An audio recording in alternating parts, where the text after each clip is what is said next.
नमस्कार दोस्तों, स्वागत है आज की वीडियो में। आज की वीडियो में हम बात करने वाले हैं कि शेयर मार्केट में आज हमको काफ़ी बड़ा फॉल देखने को मिला। जैसे सेंसेक्स में हमको 330 पॉइंट का हमको लॉस देखने को मिला, जबकि जो निफ्टी है हमें 23,100 के नीचे आते हुए दिखाई। जबकि जो स्मॉल कैप और मिड कैप के जो इंडाइसेस हैं, उनमें हमें करीब-करीब 2.5% की गिरावट देखने को मिली। जो आज के बढ़ने वाले सेक्टर थे उसमें आई-टी और एफएमसीजी के स्टॉक्स हैं, उनमें आज हमको काफ़ी ज़्यादा बढ़त दिखाई दी। एक तरह से कहें कि हमको ग्रीन जोन में दिखाई दी।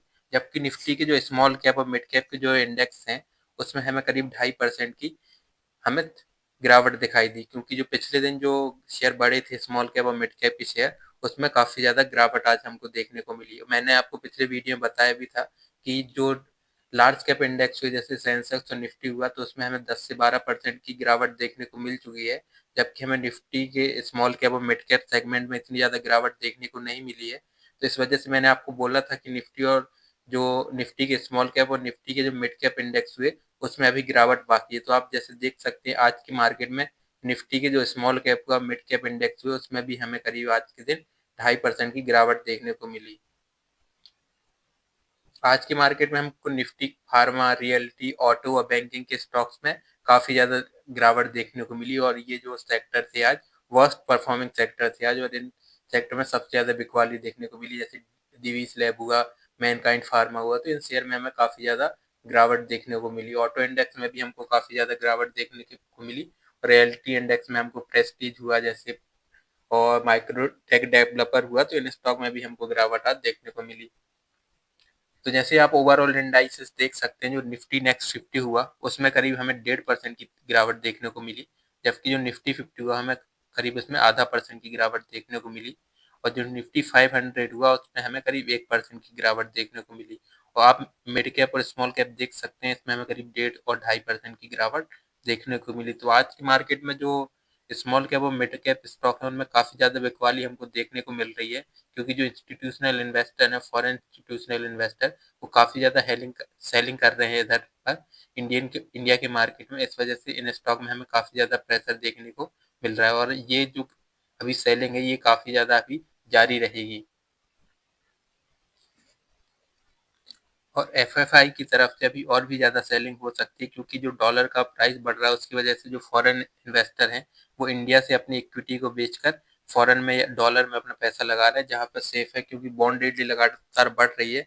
इस वजह से वो अपने पैसे को ऐसी सेफ जगह इन्वेस्टमेंट करना चाहते हैं जो इन्फ्लेशन में उनको काफ़ी अच्छा रिटर्न दिखाई दी। क्योंकि इंडिया की इकोनॉमी में, जैसे पिछले वीडियो में मैंने बात की थी आपसे, कि इंडिया की इकोनॉमी में हमें हमें स्लो डाउन होते हुए नजर आ रहा है, और जो कंजम्पशन है, कंजम्पशन इतना इंक्रीज नहीं हो रहा है, और जो कंपनियों के क्वार्टर 3 के रिजल्ट हैं, वो इतने अच्छे नहीं आ रहे हैं जो इकोनॉमी को सपोर्ट करें। तो इस वजह से ओवरऑल मार्केट में भी हमको गिरावट दिखाई दे रही है, और इंडिया की इकोनॉमी स्लो हो रही है। इस वजह से भी जो फॉरेन इंस्टीट्यूशनल इन्वेस्टर हैं, वो इंडिया को छोड़कर जा रहे हैं।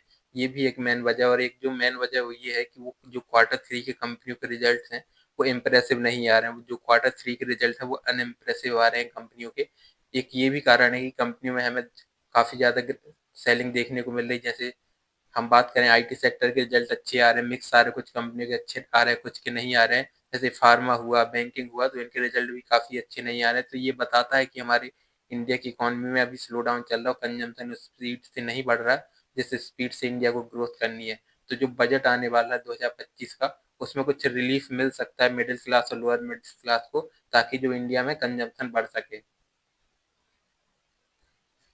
गवर्नमेंट भी काफ़ी सारे मेजर्स ले सकती है आने वाले बजट में। तो आने वाले बजट देखने वाला होगा कि ओवरऑल गवर्नमेंट क्या डिसीजन लेती है कि इंडिया की इकोनॉमी को एक तरह से स्पीड देने के लिए। उसके बाद बात करते हैं कि जो ओवरऑल इंडाइसेस रहे, जैसे ऑटो हुआ, तो ऑटो में हमको गिरावट देखने को मिली। जबकि जो फाइनेंशियल हुआ, उसमें भी हमको काफ़ी अच्छी गिरावट देखने को मिली। और मीडिया सेक्टर में हमको काफ़ी ज़्यादा गिरावट देखने मिलती है, क्योंकि जो मीडिया के स्टॉक हैं, उनका वैल्यूएशन भी एक हाई रहता है, और उनकी जो अर्निंग्स रहती हैं, वो वॉलेटाइल रहती हैं। कभी प्रॉफिट ज़्यादा कमाती है, कभी प्रॉफिट कम कमाती हैं। तो इस वजह से रियलिटी जो इंडेक्स है, उसमें काफ़ी ज़्यादा हमको, जो रियलिटी और मीडिया इंडेक्स है, उसमें काफ़ी ज़्यादा हमको गिरावट देखी। की मार्केट में हमको फार्मा सेक्टर बहुत ज़्यादा गिरते हुए दिखाई दिया। उसके पीछे जो मेन कारण था कि जो दिवीज लैब के क्वार्टर 3 के जो रिजल्ट आए हैं, वो काफ़ी खराब रिजल्ट आए और इम्प्रेसिव रिजल्ट नहीं आए। इस वजह से जो फार्मा कंपनी है, और जो क्वार्टर 3 में उसने कमेंट्री दी है मैनेजमेंट में, तो वो अनसर्टेनिटी को बता रही थी। इस वजह से भी हमें फार्मा सेक्टर में आज हमको गिरावट देखने को मिली।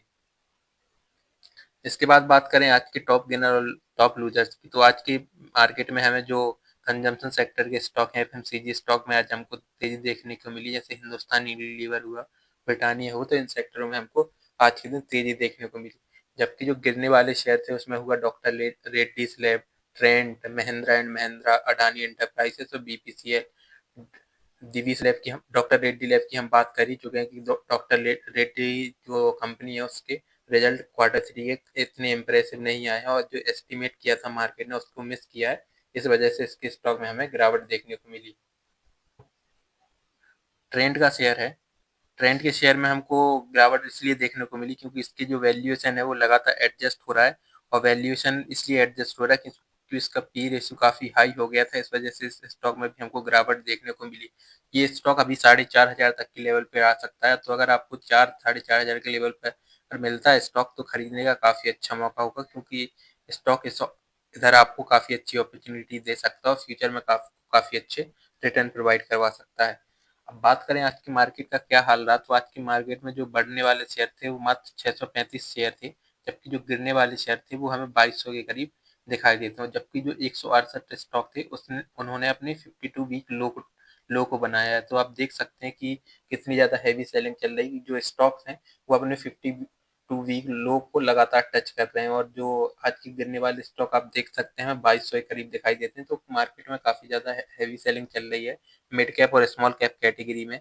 Mid cap small cap category में इसलिए हैवी सेलिंग चल रही क्योंकि इन्होंने पास्ट में काफ़ी अच्छे रिटर्न जनरेट करके दिए हैं, इस वजह से इन स्टॉक में हमें काफ़ी ज़्यादा प्रॉफिट बुकिंग देखने को मिल रही है। अब बात करें निफ्टी की, तो निफ्टी आज हमें पॉजिटिव नोट पर खुलते हुए दिखाई दिया, बट उसके बाद डिक्लाइन आया मार्केट में।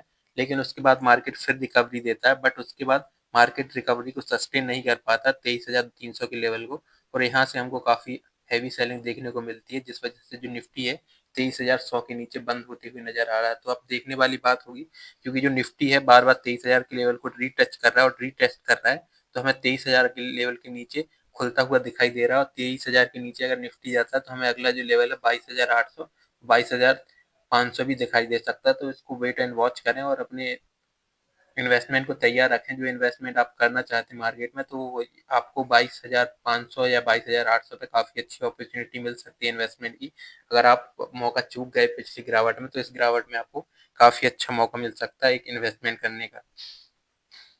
उसके बाद बात करें स्मॉल कैप सेगमेंट की, तो स्मॉल कैप सेगमेंट में भी हमें लगातार गिरावट देखने को मिल रही है। जो इस इंडेक्स 58,000 के करीब चल रहा था, वो गिर के उसमें 8,000 पॉइंट की गिरावट आके 50,000 के करीब आ गया है। तो इस इंडेक्स में अभी हमें और ज़्यादा गिरावट देखने को मिल सकती है स्मॉल कैप इंडेक्स में, और ये अभी हमें 42 से 43,000 के करीब भी ये बीएससी का स्मॉल कैप इंडेक्स देखने को मिल सकता है। तो इसमें अभी और गिरावट बाकी है, क्योंकि small cap mid cap sector में अभी वैल्यूएशन इतने ज़्यादा एडजस्ट नहीं हुए हैं, तो इस वजह से इन स्टॉक्स में यानी स्मॉल कैप और मिड कैप के जो स्टॉक हैं उनमें अभी काफ़ी ज़्यादा गिरावट देखने को मिल सकती है। बात करें आईटी सेक्टर की, तो आईटी सेक्टर में आज हमको गिरावट देखने को मिली, बट उसके बाद जो आईटी सेक्टर रिकवरी देता है वो एक पॉजिटिव नोट पर बंद होता है, जिसमें जो पढ़ने वाले शेयर थे, परसिस्टेंट हुआ, कोफोर्ज हुआ, तो इनके शेयर्स की वजह से आज हमको आईटी सेक्टर में तेजी देखने को मिली। और इसका जो मेन कारण था कि जो कोफोर्ज और परसिस्टेंट के सिस्टम के रिजल्ट आए हैं वो काफ़ी अच्छे आए हैं, इस वजह से आईटी सेक्टर में हमको अच्छी तेजी देखने को मिली, और इतनी गिरावट में भी हमको इनके शेयर नीचे आते हुए नहीं दिखाई दिए। अब बात करें ओवरऑल मार्केट की, तो ओवरऑल मार्केट में जो हमें सेंसेक्स से 330 पॉइंट फॉल होते हुए नजर आया, जो निफ्टी है वो 23,100 के नीचे आता हुआ दिखाई दिया, जिसमें फार्मा हुआ, ऑयल एंड गैस हुआ। तो ये सेक्टर सबसे ज़्यादा गिरने वाले सेक्टर थे, और इन सेक्टर में काफ़ी ज़्यादा बिकवाली हुई। जो ऑयल एंड गैस का इंडेक्स हुआ उसमें हमें 2% की गिरावट दिखाई दी, जबकि जो फार्मा सेक्टर हुआ हमें उसमें 2% से भी ज़्यादा की गिरावट देखने को मिली। तो फार्मा और ऑयल के स्टॉक्स में हमको काफ़ी ज़्यादा गिरावट देखने को मिली। अब बात करते हैं ओवरऑल मार्केट की, तो जैसे साइंट लिमिटेड हुआ, टाटा टेक्नोलॉजी हुआ, और 6 दूसरे स्टॉक थे जो मिड कैप कैटेगरी में है, उन्होंने अपना 52 वीक टच किया, जबकि जो फार्मा इंडेक्स है उसमें हमें 2% की गिरावट दिखाई दी, और जो साइंट लिमिटेड है उसका शेयर में हमें 9% की गिरावट देखने को मिली, क्योंकि जो उसके सीईओ हैं, कंपनी के सीईओ, वो एग्जिट कर गए हैं, क्योंकि जो कंपनी की गाइडेंस है फाइनेंशियल है 25 के लिए वो गाइडेंस लोअर हुई। इस वजह से सीईओ ने रिजाइन कर दिया और एग्जिट कर दिया कंपनी से। इस वजह से उसके शेयर में हमको 20 से 22% की आज गिरावट देखने को मिली, जबकि पेटीएम के शेयर में हमको 9% की गिरावट देखने को मिली, क्योंकि जो ईडी की इन्वेस्टिगेशन चल रही क्रिप्टो स्कैम को लेकर पेटीएम पर, उस वजह से स्टॉक में हमें 9% की गिरावट देखने को मिली। जबकि जो 10 ईयर की बॉन्ड यील्ड है वो 6 हफ्ते के लो पर पहुंच गई, इसलिए जो इन्वेस्टर है उनके बाइंग सेंटीमेंट को बूस्ट किया। तो इस वजह से हमें एफएमसीजी और जो आईटी सेक्टर के स्टॉक है उनमें अच्छी तेजी देखने को मिली। जबकि जो डॉक्टर रेड्डी लैब के जो क्वार्टर 3 के रिजल्ट आए हैं वो काफी डिसअपॉइंटिंग आए हैं, इस वजह से इस स्टॉक में हमें 6% की गिरावट देखने को मिली। अब बात करते हैं कि जो हमारी इंडिया की इकोनॉमी में स्लो डाउन चल रहा है उसके पीछे क्या कारण है। तो जो इंडिया की इकोनॉमी में स्लो डाउन चल रहा है उसके पीछे जो एक मेन कारण हुआ है वो है कि अवर वेरी डीप स्टेट। अब ये डीप स्टेट क्या होता है? डीप स्टेट एक तरह का ऐसा स्टेट होता है जो एक स्टेट के अंदर एक स्टेट की तरह काम करता है। जैसे जो गवर्नमेंट ऑफिशियल हुए वो एक तरह से अपना कॉन्टेक्ट या एक नेटवर्क बना लेते हैं जो रन करवाते हैं, तो वो तय करते हैं कि हमारी जो गवर्नमेंट है हम किसको चाहते हैं, किसको लाना चाहते हैं। तो जो हमारे इधर का जो डीप स्टेट है वो काफी ज्यादा मजबूत हो रहा है, जैसे आईएएस ऑफिसर हुए, सेक्रेटरीज हुए। तो इस वजह से भी जो इनकी पॉलिसीज हैं या जो इनकी फ्रेंडली कनेक्शन हैं और भी कि हमारी पार्टी आएगी तो हमारा ये फेवरेट वाला ये सेक्रेटरी है, हमारा ये है। तो इस वजह से हमको जो इंडिया है उसकी इकोनॉमी में स्लो डाउन दिख रहा है। और एक मेन कारण यही है कि जो बाबूराज सिस्टम है वो फ्रेंडली कम्युनिस्ट जो सेक्रेटरीट है उसकी वजह से भी हमको अपनी इकोनॉमी में स्लो डाउन दिख रहा है, क्योंकि पॉलिसीज में हमें इतना ज़्यादा इम्पैक्ट नहीं दिख रहा है कि हमें इंडिया को 5 बिलियन की इकोनॉमी बनाना है। तो इनकी पॉलिसीज में ये नज़र नहीं आ रहा है, इस वजह से जो हमें इंडिया की इकोनॉमी उसमें स्लो डाउन काफ़ी ज़्यादा दिख रहा है। और आने वाले अगर इंसेंटिव सरकार बजट में नहीं देती है तो हमें आने वाले समय में और इसमें इकोनॉमी में स्लो डाउन दे सकता है। जैसे गोल्डमैन सैच ने भी कहा है कि जो इंडिया का स्टॉक मार्केट है उसमें 13% का करेक्शन आ सकता है। तो 13% का कनेक्शन आने का मतलब है कि अभी हमें 20% की और गिरावट देखने को मिल सकती है, क्योंकि 10%, 10 से 12% तो इंडेक्स गिर ही चुका है। अब इधर से अगर 8 से 10% की और गिरावट होती है तो जो इंडिया का स्टॉक मार्केट है वो बियर टेरेटरी में प्रवेश कर जाएगा, जिसकी वजह से हमें और ज़्यादा गिरावट इस इंडेक्स में और स्टॉक मार्केट में देखने को मिल सकती है।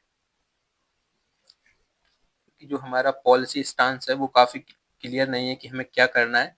इस वजह से भी जो इंडिया की इकोनॉमी है उसमें स्लो डाउन आ रहा है। तो ये इसकी वजह से जो हमारी स्टॉक मार्केट है उस पर भी काफ़ी असर पड़ रहा है, और जो रिपोर्ट्स आ रही हैं वो भी यही बता रही हैं कि स्टॉक मार्केट में अभी हमें और ज़्यादा गिरावट देखने को मिल सकती है। अब बात करें स्टॉक रिलेटेड, तो स्टॉक रिलेटेड बात करें तो आज के जो मार्केट है उसमें हमें डॉक्टर रेड्डीज लैब का जो शेयर है हमें 5% की गिरावट के साथ देखने को मिला। इसका जो मेन कारण था कि इसकी क्वार्टर 3 के रिजल्ट काफ़ी अनइम्प्रेसिव आए, इस वजह से इस स्टॉक में हमको गिरावट देखने को मिली। अगला जो स्टॉक है वो है जियो फाइनेंशियल। जियो फाइनेंशियल में हमें लगातार गिरावट देखने को मिल रही है, क्योंकि इसका वैल्यूएशन काफ़ी ज़्यादा है।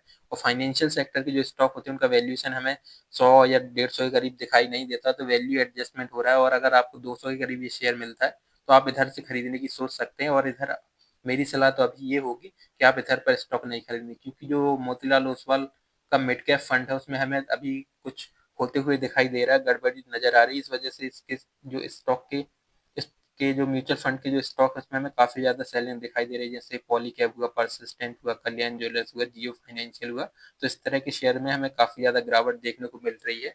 तो अभी इन शेयर से आप दूर रहें, और अगर आपको सही वैल्यूएशन पे शेयर मिल रहे हैं तभी आपको इनमें इन्वेस्टिंग करनी चाहिए। अगला जो शेयर है वो पॉलीकैब का भी मैं बता ही चुका हूँ कि रिजल्ट काफ़ी अच्छे आए हैं, बट जो इसका जो वैल्यूएशन है वो काफ़ी ज़्यादा हो चुका है। और जो एफपीआई यानी फॉरेन पोर्टफोलियो इन्वेस्टर है वो इसमें काफ़ी ज़्यादा बुकिंग कर रहे हैं, प्रॉफिट बुकिंग कर रहे हैं। तो इस वजह से इसका स्टॉक भी हमें नीचे आते हुए नजर आता हुआ दिखाई दिए। तो आप जैसे देख सकते हैं कि जो साइंट का शेयर है आईटी कंपनी का, उसका शेयर हमें 22% के करीब आज दिखते हुए दिखाई दिया, क्योंकि उसका जो नेट प्रॉफिट है, नेट प्रॉफिट में हमें 31% की गिरावट देखने को मिली क्वार्टर ऑन क्वार्टर। और रेवेन्यू में भी हमको 4% की गिरावट देखने को मिली, जिस वजह से इसकी जो सीईओ है ना एग्जिट कर दिया है। और जो फाइनेंशियल 2025 के लिए जो गाइडेंस दिया है वो काफ़ी लोअर है। इस वजह से इसके स्टॉक में हमें आज काफ़ी ज़्यादा गिरावट देखने को मिली। तो आप देख सकते हैं आज के दिन हमें इसमें 23% की करीब गिरावट देखने को मिली। तो जैसे कि आप देख सकते हैं जैसे ही स्टॉक खुला तो उसके बाद लोअर सर्किट लगा, फिर उसके बाद मार्केट और खुलता, उसके बाद और लोअर सर्किट लगा, फिर उसके बाद लगातार शेयर नीचे नीचे जाता जाता, और इसमें आज हमें 23% के करीब गिरावट देखने को मिली, तो ये काफ़ी ज़्यादा गिरावट होती है। 1/4 जो शेयर का मार्केट कैप है वो कम हो चुका है। और आईटी कंपनियों में आईटी कंपनी का जो शेयर है ये साइंट लिमिटेड, ये अपने 52 वीक के लो के करीब पहुंच गया, और इसकी वजह से इसके जो निवेशक हैं उनको अभी इस शेयर को होल्ड करना चाहिए, क्योंकि अब देख सकते हैं फ्यूचर में हमें ये 1000 के लेवल पर भी आते हुए नजर आ सकता है। तो अगर जिनको प्रॉफिट हो रहा है तो वो इसको सेल कर सकते हैं और प्रॉफिट बुक कर सकते हैं, और किसी दूसरे शेयर में आप होल्ड कर सकते हैं। जैसे परसिस्टेंट हुआ, कोफोर्ज, क्योंकि इन कंपनियों के रिजल्ट काफ़ी अच्छे आए हैं। आज के मार्केट में हमें तेजस नेटवर्क भी काफ़ी गिरता हुआ दिखाई दिया, क्योंकि इसके जो रिजल्ट आए हैं काफ़ी अनइम्प्रेसिव आए हैं। इस वजह से इसके स्टॉक में भी आज हमको गिरावट देखने को मिली, और जो इसके जो फ्यूचर को लेकर जो रिपोर्ट्स हैं उसमें भी हमको इतने ज़्यादा ग्रोथ गाइडेंस नहीं दिख रहा है, इस वजह से भी आज इसके स्टॉक में हमको गिरावट देखने को मिली। अब बात करते हैं उन स्टॉक्स की जिनमें जो एफपीआई यानी फॉरेन इंस्टीट्यूशनल इन्वेस्टर हैं उन्होंने काफ़ी ज़्यादा सेलिंग की है। तो जो सबसे पहला स्टॉक है वो है इंडस बैंक। इंडस बैंक में जो फॉरेन इंस्टीट्यूशनल इन्वेस्टर की अभी करंट होल्डिंग है वो हमें 24.7% के करीब दिखाई देती है, और उन्होंने 2024 में इसमें करीब 17% की सेलिंग की है। जबकि रूट मोबाइल हुआ, इसमें जो सेल किया है उन्होंने स्टॉक वो भी 17% के करीब सेल किया है इस year. RBL bank RBL bank में भी जो एफआई है उन्होंने काफ़ी ज़्यादा सेलिंग की है, और इस 2024 में इसमें 15% की इन्होंने जो अपना स्टैक है उसको कट किया है। और जो स्टार हेल्थ है उसमें भी जो एफएफआई है उन्होंने जो 2024 में 13.5% के करीब इसने अपना स्टैक कट किया है। तो आप देख सकते हैं एफएफआई द्वारा कितनी ज़्यादा सेलिंग की जा रही है। अगले जो स्टॉक है वो होगा बंधन बैंक। बंधन बैंक में भी 11.5% की जो है बिकवाली की है, और जो बिरला सॉफ्टवेयर में भी करीब 10% की जो अपनी शेयर होल्डिंग है उसको कट किया फॉरेन इंस्टीट्यूशनल इन्वेस्टर ने। अगला जो स्टॉक है वो है केपीआई टेक। केपीआई टेक्नोलॉजीज में भी जो एफएफआई यानी फॉरेन इंस्टीट्यूशनल इन्वेस्टर हैं उन्होंने काफ़ी ज़्यादा सेलिंग की, और इसमें उन्होंने जो सेलिंग की है वो करीब 9% के करीब इसमें शेयर को बेचा है 2024 में। जो अभी करंट होल्डिंग है एफएफआई यानी फॉरेन इंस्टीट्यूशनल इन्वेस्टर्स की, वो हमें 17.5% के करीब दिखाई देता है। तो इन शेयर में जो एफएफआई है यानी फॉरेन इंस्टीट्यूशनल इन्वेस्टर, उनकी तरफ से काफ़ी ज़्यादा हैवी सेलिंग की गई है इन स्टॉक्स में, और काफ़ी इन स्टॉक्स में हमें प्रेशर देखने को मिला, क्योंकि इन स्टॉक ने पास्ट में काफ़ी अच्छे रिटर्न दिए और इनका वैल्यूएशन काफ़ी हाई हो गया है, और ये इतना रिटर्न जनरेट नहीं कर पा, रेवेन्यू प्रॉफिट भी इनका कम हो रहा है। तो इस वजह से इन स्टॉक में हमें काफ़ी ज़्यादा सेलिंग देखने को मिली, और एफएफआई द्वारा इन स्टॉक में काफ़ी ज़्यादा प्रॉफिट बुकिंग की गई। तो आज के मार्केट में ये था। आज के मार्केट में हमें स्मॉल कैप और मिड कैप के जो स्टॉक हैं उनमें काफ़ी ज़्यादा गिरावट देखने को मिली, और लार्ज कैप में भी हमको थोड़ी गिरावट देखने को मिली, बट आईटी सेक्टर और एफएमसीजी सेक्टर ने इंडेक्सेस को इतना नहीं गिरने दिया। और जो मेटल के स्टॉक हैं और मीडिया के स्टॉक हैं रियल्टी, उनमें भी हमें काफ़ी ज़्यादा गिरावट देखने को मिली। और जो मेन इसका कारण है वो है फॉरेन पोर्टफोलियो इन्वेस्टर और एफएफआई यानी फॉरेन इंस्टीट्यूशनल इन्वेस्टर, वो भारत में इक्विटी बेच के यूएस वापस जा रहे हैं, क्योंकि जो बॉन्ड यील्ड है वो लगातार बढ़ रही है। तो ये मेन कारण है कि आज हमको मार्केट गिरते हुए दिखाई दिया। तो आज के वीडियो में यही था। अगर आपको वीडियो अच्छा लगा हो तो वीडियो को लाइक करें, चैनल को सब्सक्राइब करें, ताकि आपको स्टॉक मार्केट से जुड़ी हर एक न्यूज मिलती रहे। अब मिलते हैं अगले वीडियो में, तब तक के लिए धन्यवाद।